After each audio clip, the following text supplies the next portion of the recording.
This is supersonic Wi-Fi from Xfinity. It's fast. And with 3 times the bandwidth, the demon never has to end. Slaying is our business. And business is good. Unbeatable internet from Xfinity.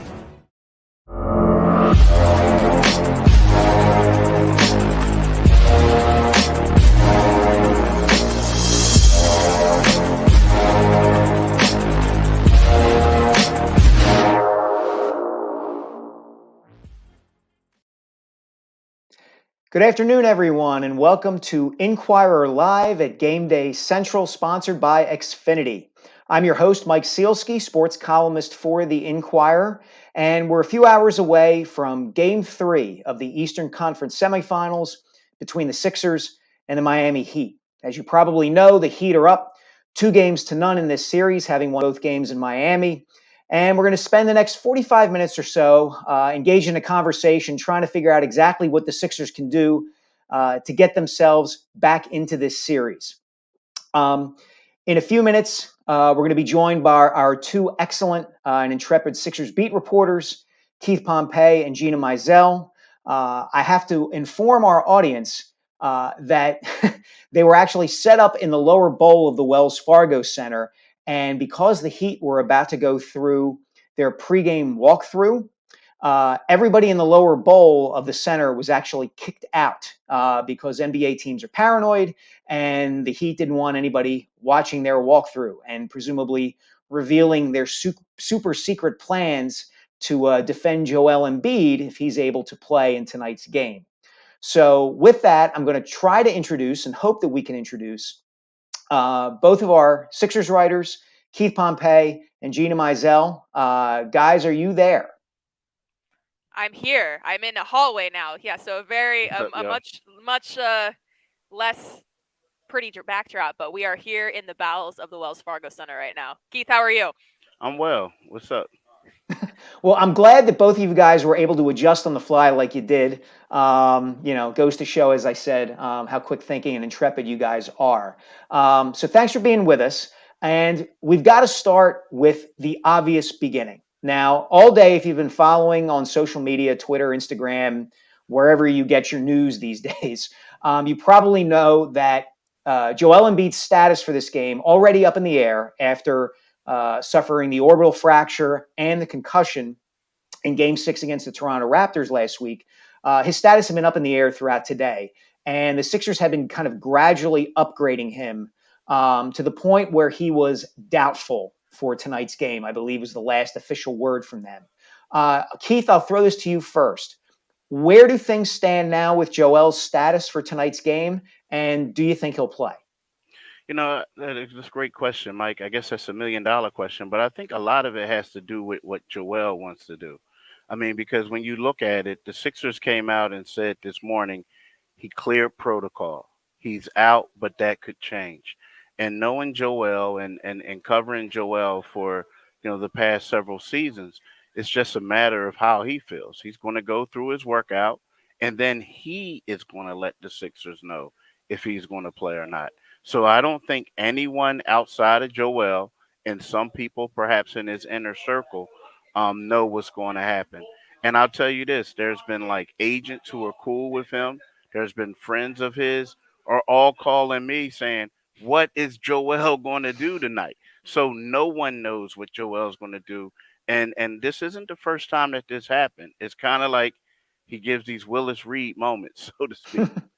For those of you who are younger than me and Keith, Willis Reed, of course, is a reference to the captain of the Knicks coming out on the court for the 1970 NBA Finals for Game 7 with a bad injury. He hits the first couple of shots, doesn't play thereafter, but the Knicks go on and win the championship over the Lakers. Gina, as a Philadelphia area native, I am looking at this and thinking this is the kind of moment or scenario that Philadelphia sports fans go gaga for, right? Like there's going to be a Rocky clip played if the Sixers, have any connection to Philadelphia at all. They're going to play a clip from Rocky or Rocky 2. There's going to be a lot of buildup. What's your give us your perspective?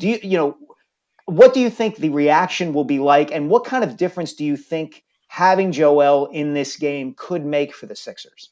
Well, I think it's going to be completely crazy as far as the fans are concerned. And I think the fact that I assume he'll be wearing some sort of mask, it'll be like a superhero coming in, right, with like the mask to protect his face and everything. So it'll be a very it'll be a good moment for the narrative, I guess you could say. But as far as his impact on the court, I mean, we're just going to have to see. I mean, the one thing is that, you know, you don't catch a basketball with your eye socket. You don't catch a basketball with your head. And so we saw that he started to get more and more comfortable with that thumb injury too. Let's not forget that he's also playing with the torn ligament in his thumb as well. But you saw a couple games into him playing through that injury, him getting more comfortable. But, you know, wearing the mask, can he see that? Those types of things are going to be the big things to watch. And then also just his general level of conditioning, his general level of fitness. I remember talking to him a couple weeks ago. We were talking about how healthy he had remained throughout the regular season up until this point, and he said that something that he feels helps him in that regard was that he was constantly playing. And so now he's taken the longest break from games or from practices, from heavy duty basketball stuff, really since he had COVID back in November. And so just how does he look conditioning wise? How does he look? Just the general sharpness, all the stuff that you do lose a little bit, I would assume, you know, when you're out for a week. So all of those will be things that I'll be paying attention to, and I'll be watching tonight if he does play. Keith, you've covered him since he arrived in Philadelphia. You know, I wrote a column last week after the announcement of the injury of the orbital fracture and the concussion that he might be the most star-crossed athlete in Philly history. He's certainly in the running for it with a guy like Eric Lindros. And I'm wondering if you have any insight, Keith, into whether you think it's preying on his mind in terms of his legacy and his impact on the franchise and in the NBA as a whole. Is that kind of pushing him in any way to get out there and play? You know, you're talking about a guy who, what was it, in 2018, he suffered a similar injury because he bumped into a teammate, Markelle Fultz. It seems like these things happen to him. And do you think that there's this sense of urgency in him to kind of put these narratives to bed and come out and play and show that he's willing to do whatever it takes to win a championship? I think that's correct. That's very accurate. I mean, you know, when you talk to him, you know, the narrative always was Joel Embiid is a great player, but he's injury prone, you know, and he went out, he tried hard this year to destroy that narrative. At first he tried to downplay it, but once the season was over, he admitted to me that, yeah, this is true. You know, I want people to know that I can play, that I am a good player. Now, the one thing that I will say, Mike, that, you know, this is a tough situation because, yes, he doesn't want to let the city down. He wants to play. But at the same time, this is a serious injury. And there are a lot of people who are dependent on him. And that's where the outside pressure comes from. Not just my legacy, but also the outside pressure. But again, like Gina said, we're talking about the thumb, and now we're talking about the eye socket. And, you know, that's just a lot. And he could be fearful that what happens if I get hit hard in the face, you know, but at the same time, you have to have that gladiator mentality, and you want to prove the narrative wrong. But to me, this is completely different than, you know, injuries he had in the past. Gina, do the Sixers need Joel at full strength tonight? And what I mean by that is, you know, Keith referenced, you know, and maybe I forget it was the Willis Reed effect, the idea that by merely being in the arena and playing, however much he can give them an emotional lift. Do they need him to be Joel Embiid, 30 points, 15 rebounds, 3 blocks, waving to the crowd, or can they get away with 6 points in 5 minutes and ride that emotional wave? Ooh, that's a great question. I mean, certainly, I think any version of Joel, unless he's just feeling so hampered by everything that it's a detriment, I think would be better than no Joel, especially considering that their other options are DeAndre Jordan and Paul Reed. No disrespect to either one of those players, but they are not Joel Embiid, MVP finalist, NBA leading scorer. So yeah, do they need 30 points out of him? I think that's a lot to ask for him to just be dropped right back in and to do that. But if they can get 20 points from him and 7 to 8 rebounds and maybe a good defensive player too, I think that definitely increases the Sixers' chances, not just because of that production itself, but also because of what it opens up for so many other players, because the Heat will have to obviously play defense differently than when Joel's not on the floor. They're going to double team him. They're going to try different switching act.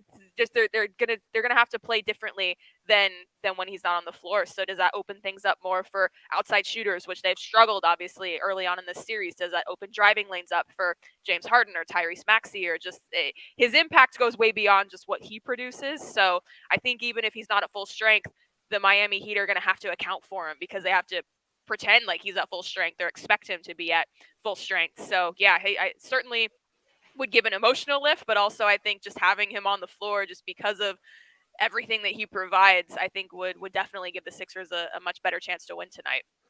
I want to follow up on that with a question first to you, Gina, and then to Keith. The same question. Had Embiid been healthy, had he not sustained that elbow to the face from Pascal Siakam of the Raptors, would you have picked the Sixers or the Heat to win this series? Gina, to you first, and then Keith. I still would have picked the Heat, just because of their depth, because they also obviously have a lot of star power, and they've just been kind of this cohesive unit, and they've just sort of charged along. Other than the weird sideline thing that happened a few weeks ago, they've sort of just charged along throughout this season. So I would have picked the Heat probably in 6 or 7, but certainly I think if Joel plays in these first 2 games, I think there would have been a great chance that the Sixers would have grabbed one of them. And we're talking about a tied series coming back home, and the Sixers being in a really good position. So that's where I probably would have landed. Keith, what about you? That's a great question. Now, are we talking about pre-thumb injury? No, we're talking about thumb injury. Well, we're talking about, in this scenario, let's assume Doc Rivers does the right thing and the smart thing, and with a 29-point lead, takes his best player out of the game so he doesn't get injured. Go ahead, Keith. Right then and there with the thumb injury, I think it would have been tough for the 76ers to defeat him. Just because of when you look at a team, I would pick Miami. You look like a team like Miami. I'm not saying they're dirty at all, but they take advantage of every opportunity. And they would have had an opportunity to swipe at that hand over and over and over again. So I think that would have impacted the Sixers. I do think that it probably would have been a series that would have went 6 games, possibly 7. But I felt like at the end, Miami would have been able to beat them just because they're deeper, like Gina said. But if it was before he injured his thumb, I feel like the Sixers would have been able to defeat them. Gina, our colleague Dave Murphy wrote a column, I believe it was yesterday or even the other day, kind of pointing out that what this series in some ways has come down to without Embiid is that the Heat have just made more shots, that the Sixers have shot so poorly from 3-point range, they really haven't given themselves much of a chance in these first 2 games. Is it that simple? And if you were coaching this team, if you were Doc Rivers for a night, what adjustments, if any, would you make to try to kind of close the gap here? Would you just say to yourself, you know what? Guys like Danny Green and George Niang are going to start hitting shots and we'll wait for everything to even out? Or would you say to yourself, you know what? We got to do something kind of radical here because we're down 2 games and we've got to win game 3? I think maybe a mix of both. And in talking to Doc Rivers yesterday, after a film session with the coaches, there was kind of a mix of both. That you really can just look at the shooting and say that's the difference in this series at this point. But also after game 1, Doc had talked about how some of the passes were maybe a little mistimed, and so that the offense could have been sharper. He said that was better after game 2. But one thing that I thought was interesting that he talked about is that he thought that some of the guys were doing a little too much matchup hunting, like trying to find the defender that they wanted to maybe isolate on and take off the dribble and this and that. And didn't mention any names, but I think we might be able to infer some people he might be talking about in that regard. And so, I think it's just a matter of getting back to the ball movement and the body movement that Doc always preaches. And so, you need guys like James Harden, you need guys like Tyrese Maxey to drive and kick, and those shooters need to be open to shoot and be ready to shoot. And so, I don't think you're going to see Danny Green go 1 of 9 very often, or George Niang to go 0 for 7 like he did in game 1. But, at some point you got to try to generate things beyond just those open shots and hoping that they're going to go down. Well, you mentioned a name that's generated a lot of interest and a lot of discussion over the last couple of days, Gina, and that's James Harden. And before we begin discussing Harden and his series and his present and his future with the Sixers, I just want to remind our audience that you can submit questions by typing them in the comments section at the bottom of this watch page. Or if you're watching us on social media, please join us at inquirer.com/live. And then you can add those comments and we'll answer your questions as best as we can. So Keith, to you. James Harden in this series and really throughout the postseason, and really since he joined the Sixers, has not been the James Harden that I think a lot of people in Philadelphia thought that the Sixers were getting when Daryl Morey made that deadline deal for him. What do you make of the way Harden has played in these 2 games against the Heat? And I think in some ways, more importantly, what do you make of the player Harden could possibly be for the Sixers next season or the year after that? Because we know the question is going to come up. Are they going to sign him to a long-term deal? You know, people who follow the NBA are familiar with Harden's connection to Daryl Morey. Each kind of made the other as an executive and a player during their time together in Houston. Keith, what do you think? I mean, I think he's better suited as a facilitator right about now. I mean, you can't, unfortunately, right now, you can't depend on him to be a guy that you're going to spread the floor and go ISO. I mean, he's just not able to make the shots. He lost a step. At first, we thought, it was their length and talking about the Toronto Raptors that really impeded him. Right now, we're realizing that the same stuff has happened against the Miami Heat. The thing is, if you're the Sixers, you have to hope that this is just a result of his hamstring, the nagging hamstring this season, and that he can get over it next year. But if not, it's one of those things where you look at James Harden, he's at his best feeding Joel Embiid in the pick and roll. He's at his best zipping the ball, like no look passes to Matisse Thybulle and kicking it out to Tyrese Maxey. And that's the type of player he is right now. The Sixers were saying early on that they wanted James Harden to be the dominant James Harden in this series. And through 2 games, we realized that he can't do that anymore. And you kind of sort of realize that at the latter stages of the regular season. So, I think that if you're the 76ers, your hope is that he can be a facilitator, not a scorer. Gina, do you think he realizes that? I think maybe to a certain extent, because we've seen him. There have been games where he's only taken 11 shots, or he's not taken 25 shots a game anymore. And certainly part of that is because of the teammates. When you've got Joel Embiid on your team, and even when he hasn't been available, a Tyrese Maxey or a Tobias Harris, or you kind of go down the list. But that seems to be how he's kind of been deferring to that. And there have been talks throughout the season about, he needs to be more aggressive, both, externally and sometimes internally as well. But yeah, I think that is when he's at his best. And in some respects, this is when the Sixers offense is at its best too, when he is the facilitator and the distributor. So yeah, he's made some awesome passes while he's been with this team. But then you also look at just his inability to finish, the lack of burst, the lack of being able to blow by guys, to, struggling when he gets into the lane and can't get all the way to the basket. And like Keith said, you wonder how much of that just really is the hamstring, and just would a full off season to be able to heal that, to be able to get back into the best physical condition you can be in, combined with having a training camp and a regular season and more time with his new teammates. They're still new. He's only been here since February. What would this team look like if we're talking a year from now? Not currently, but it does put the Sixers in a very odd position just as far as what to do from here, because you can think of all that and say, okay, well, we expect this to happen, we project this is how he's going to look coming in September, or throughout the season next year, but there are no guarantees. So it's an interesting predicament that the Sixers are in right now, and that James Harden's in right now. And certainly I think, like Keith said, the James dominant offense has not worked so far, just because he's not quite able to get to the rack like he used to be able to. Keith, I want to drill down on something Gina said earlier regarding Doc Rivers and Harden and kind of the ISO ball. I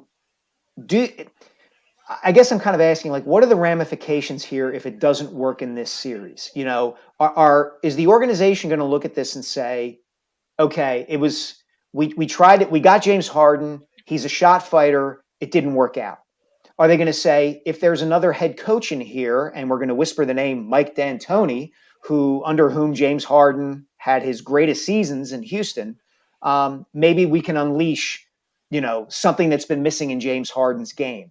Does this fall down on Daryl Morey at some level? Like, kind of game theory this out for us, Keith. Like, if this series ends in 4 or 5 games and we see the same Harden who we've seen so far, whose head does the anvil fall on, and what happens from there? It's really, I know a lot of people are going to say it falls on Doc Rivers, but I don't think it does. I mean, it's not his fault that James Harden has struggled. You know what I mean? Now, the thing is, he's a guy who's a dominant scorer. He said, hey, we're going to give him the ball, let him do what he can do. He can't get it done. I think that now there typically is a fall guy, and if the Sixers really want to go get Mike D'Antoni, they're going to go out there and do it. And Doc Rivers is going to become the guy that's fired or let go, right? But at the same time, I honestly believe that it's not his fault. I mean, it's not like Joel gets hurt. That's one thing. James comes here. They make a trade. They need a backup center. I mean, they need a center. They got rid of the center. They're shooting 14 for 64 on threes. The guy who they traded to Brooklyn is third all time in 3-point percentage. So they got rid of these guys that Doc Rivers brought in here. So, and then James is struggling. So, I think you can't put it on the coach. I don't think they're going to get rid of Daryl Morey. But, it's weird. Like, I don't think the things I said, I don't think it's Doc Rivers' fault. I don't think they'll get rid of Daryl. But if they want to go out there and get Mike D'Antoni to try to make James feel more comfortable, turn it into Houston East, then they'll go ahead and do it. I mean, they could say we lost in the first round, but you hear all the dialogue about Doc. It's hard, and Gina's heard me say this a lot, and maybe people said this before, but what Doc Rivers is doing right now is going to a gunfight with a butter knife. You can't win. You can't win. And then the butter knife is duller than it used to be just because the one guy doesn't have a shot that he used to have. We're throwing the metaphors out during this show. I love it. Gina, you've written a lot this season about Tyrese Maxey. Time to give the ball just to him and, see what he can do. I mean, really, like, turn the offense over to him and Tobias Harris. Yeah, I mean, I know that our colleague Marcus Hayes basically called for that after game 2, and that's obviously a lot to ask for a second-year point guard who has had great moments during these playoffs, but has been a little inconsistent, as you would expect a second-year point guard playing this type of role for the first time to be. But I mean, yeah, that's really when the Sixers offense got rolling in that second half. And I'll be interested to see what he looks like tonight, because it sounds like in game 2, both Doc Rivers and Tyrese himself thought that he was a little tentative in the first opening minutes of that game, that, after about midway through the first quarter, he started to get more comfortable. And so does he come out with that same, mindset, that same just aggressive attack mentality tonight when his team really needs it? That will be really interesting to watch. But, I think when you look at the future of this team, and we're talking about what the Sixers will do with James Harden moving forward, but you look at the longer term future, this is going to be Tyrese Maxey, we imagine, will be a big part of what this team does. So, any playoff experience he's getting right now is going to be valuable. And certainly he was, like I said, when the offense got going, it's when he got going in the last game. So I expect him to be really aggressive from the start because of that. We have a question from the audience from Josh. Has George Niang been practicing his threes? Keith, I don't know if they kicked you out of the gym when George was shooting at shoot around today. Any intel on whether Niang is actually going to, shoot 20% from 3? Yeah, he's practicing his threes. I think that was a question swipe to make a night. Yeah, a swipe at him. Here's the thing with George. George is a role player, and typically in the NBA, role players typically play better at home, right? And the Sixers are easy to defend without Joel. Like something that Gina said earlier is like, Joel doesn't have to score a lot of points. It's his presence. So shots are easier to take. Now, when you have some of these lineups and you know that George Niang is the only guy out there, you guard him a little differently. And maybe George was forcing impressionist shots.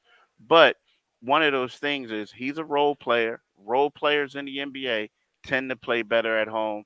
I expect him to bounce back. Knock on wood for him, but I expect him to bounce back. And let's face it, he's the best thing they have from three right now, outside of Tyrese Maxey. One thing we haven't talked about, guys, is what the reaction is going to be from the crowd to the presence of Jimmy Butler, who became something of a folk hero here in his very brief time with the Sixers, in large part because he was kind of perceived to be the anti-Ben Simmons. Often when you see former players come back here, they get booed quite a bit. I'm not so sure that that's going to happen. Gina, Keith, what do you guys think? Gina, you first. Yeah, well, Keith, you'd be able to answer this better than me since I was not covering the team when Jimmy was here. But in the couple of games that he's played at home, I'm trying to remember, there wasn't much of a reaction, like one way or the other. Like there wasn't like this cheer for him, but there also, like you said, Mike, was not these boos for him that maybe other former players or just any opposing player in general receives, during starting lineup intros and that type of thing. But yeah, that'll be interesting just because the intensity obviously is at a much higher level in this type of series. And yeah, it's like you got Jimmy Butler, and then you also got Kyle Lowry, who might be back out there again too. And so it's an interesting predicament for some Sixers fans with some guys that they used to love, here on the floor. Keith, what do you think? Yeah, I mean, it's one of those things. I think if we do see cheers for Jimmy is an indictment for the front office. It's basically they letting them know, hey, you guys, y'all let this great guy go. I think like if the Sixers were more competitive, I don't think that they would boo Jimmy, but I think that they wouldn't be they'd be like one of those, right? But I think that if the Sixers, those golf claps. But I do think that under the circumstances with Ben Simmons leaving, and everyone knows the situation that Ben really didn't want to play with Jimmy, and the Sixers basically chose Ben over Jimmy, right? I think with all that, and that the Sixers team struggling, I think that you will see some cheers for him. You know what I mean? Or like it won't be the traditional boos. But I think when he came back that first year, the crowd gave him a nice applause. The last couple of times it was like always on a back to back. He didn't always play. But I do expect him to get a nice reaction. But again, if the Sixers were competitive and a better team, I'm not saying they would boo him, but they would, it would be nice. But now I think it's more of an indictment at the front office saying, hey, you guys really messed this one up. Before I let you guys go, I need predictions on the game tonight. Give me two. Prediction if Joel Embiid plays. Prediction if Joel Embiid does not play. Gina, to you first. I think he plays. I don't know how effective he'll be, but I think he plays tonight. And who wins? I think the Sixers actually get this one. I think the Heat will still finish this off in 5, but I think the Sixers will kind of ride that energy that we're talking about. It's really hard to sweep a team, as we've seen throughout these playoffs, including in the Sixers last series against Toronto. So I like the Sixers to win tonight, but to lose the series in 5 games. And Keith, to you, will Joel play, and who will win? I think he does play as well. I do. Because typically when Joel Embiid is listed as questionable, that means he's playing, right? So now doubtful is kind of questionable. I think he gets it in his mind that he's going to play. And I do think for some odd reason, being at home, having him out there is going to motivate them. It's going to be just him on the floor is going to be their Willis Reed moment. So I do think that they'll win tonight's game. This is more Willis Reed references that has been made in the Philadelphia area since, I think, 1974. So kudos to us for setting that record. Keith Pompey, Gina Mizell, Sixers beat reporters for the Philadelphia Inquirer. Thank you so much for joining us. I want to thank everyone in our audience who tuned in to Inquirer Live at Gameday Central, sponsored by Xfinity. Head over to inquirer.com/Gameday Central for the latest on tonight's matchup. Gameday Central is the destination for fans and reporters to connect on everything game related before and during the game. My name again is Mike Sielski, Inquirer sports columnist. Thank you again for joining us, and have a great night.